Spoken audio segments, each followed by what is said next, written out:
So the intelligence becomes stunned. One may fall on the ground and just be like incoherent. There are many transcendental symptoms that are like beyond anything that we know in the material world. One time Lord Chaitanya went into this trance where he actually pulled his arms and legs inside his body. I mean, where is that coming from? See, this is beyond anything known in the material world, and it's beyond anything that's possible with the material body. The material body is very weak. If any of you have been through a tremendous traumatic experience, you know that the body is affected by this, and it takes a long time to recover from it. So the material body is easily, actually even destroyed by too much stress, whether it's good or bad.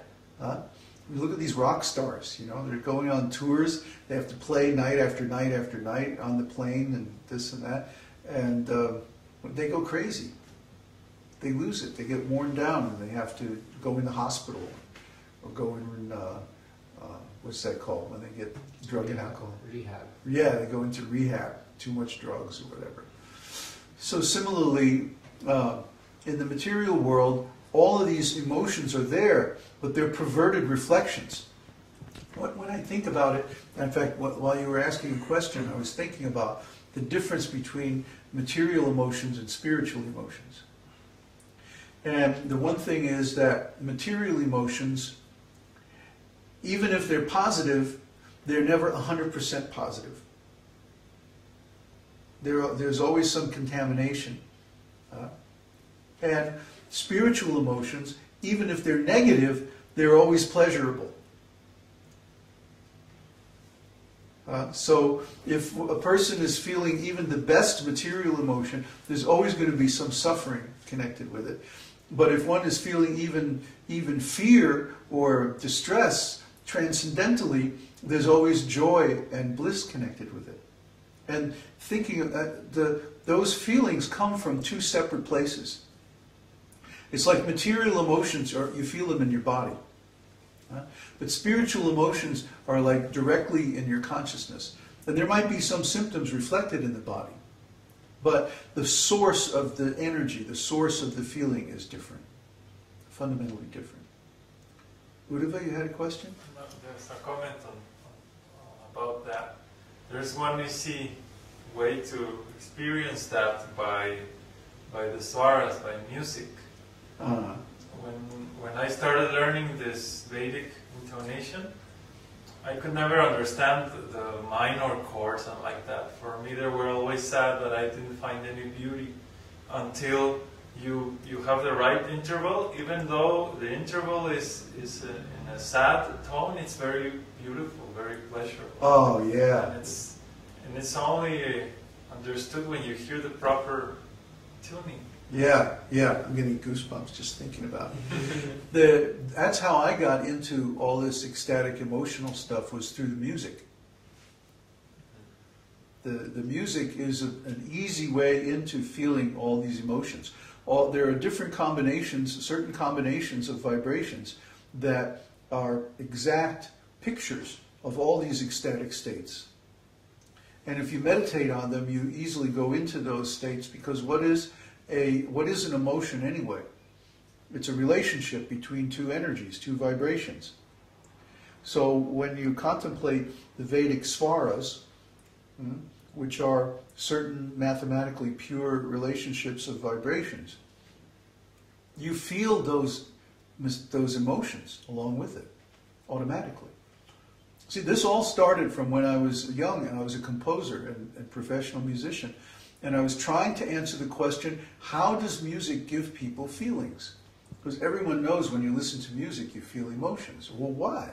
How does that work? What's the physics behind it? Nobody could tell me. Nobody could answer my question. Until finally I met a Vedic musician, Ali Akbar Khan, and he told me, oh yeah, it's the swaras. It's like he deals with this every day. So by studying this Vedic science of music, you can experience directly these transcendental emotions, and they're completely pure. Shuddha sattva. completely pure. In that experiment that I did a post on the forum, even the best interval in the Western scale, you did a graph and the graph looked horrible. Yeah. You did the graph for any interval in Vedic scale and all of them were beautiful. Yeah, yeah. Like some like lotus flower and very beautiful. Yeah, those histograms, yeah. Because when the vibrations are lined up exactly, then they automatically produce a transcendental emotion. And this vibration is called swara. It doesn't happen in Western music because Western music is impure. The whole system of intonation, the whole tuning, everything is impure. So from the very beginning, this is why musicians like to turn up their instruments really loud. Because of the acoustics in the speakers, actually it forms pure intervals. Because the speakers can't vibrate in an impure interval. It would tear them apart. So they naturally, the tones bend, especially with a guitar this happens. The tones will actually bend so that they make a pure interval. So, let's see, where were we? Next question? Next question from Tulsidas Anand. Let's just call him Tulsidas. That Ananda is too impersonal. Okay. The impersonalists always end their names with Ananda. But we're not impersonalists. Tulsidas is a great devotee. Yeah. Okay. Question from Tulsidas. Is it normal for a deity or picture of a great being or even the Lord to change impressions and seem to come alive when you are in a devotional mood? Yes. It happens all the time. Why? Because the picture of an exalted being, especially the Lord and his pure devotees, the picture is identical in transcendental qualities with the Lord himself. See? This is the transcendental ontology that we keep talking about. What does it mean? It means that the Lord, his name, his qualities, his pastimes, his abode, and his devotees are all on the transcendental platform. They're on the platform of pure consciousness. They don't have material bodies. Their bodies have been spiritualized. Or in the Lord's case, his body is always spiritualized.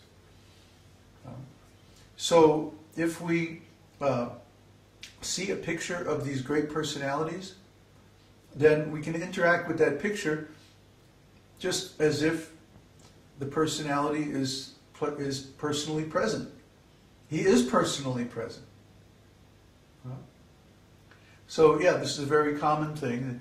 If you worship the deities, you'll find out the deities have personality and they have activities, and sometimes they'll play tricks on you, and they'll interact with great affection just to have pastimes with their devotees.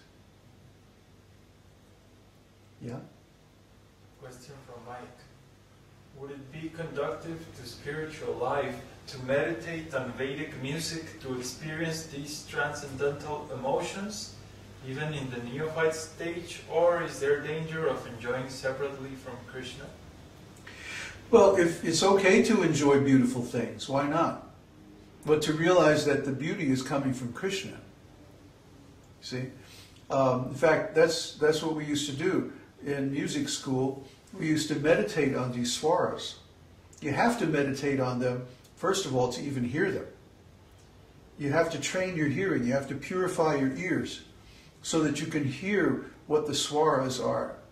You know, we were always going to do that, remember? Make those recordings of the pure swaras so that people could meditate on them. And each of the swaras, like the perfect fifth, represents conjugal love. The major third represents friendship. The perfect fourth, parenthood. And the unity, the unison represents neutrality. You see? So in this way, all the intervals represent these different transcendental emotions. And by meditating on the intervals, you can actually feel those emotions. So yes, why not? We should go ahead and make that recording one of these days. Yeah, now that we have a keeper. Okay, that's it. That's it. What time is it? 2 p.m. Oh, it's 2 p.m. already. Well, we had a little delay in the beginning. Okay.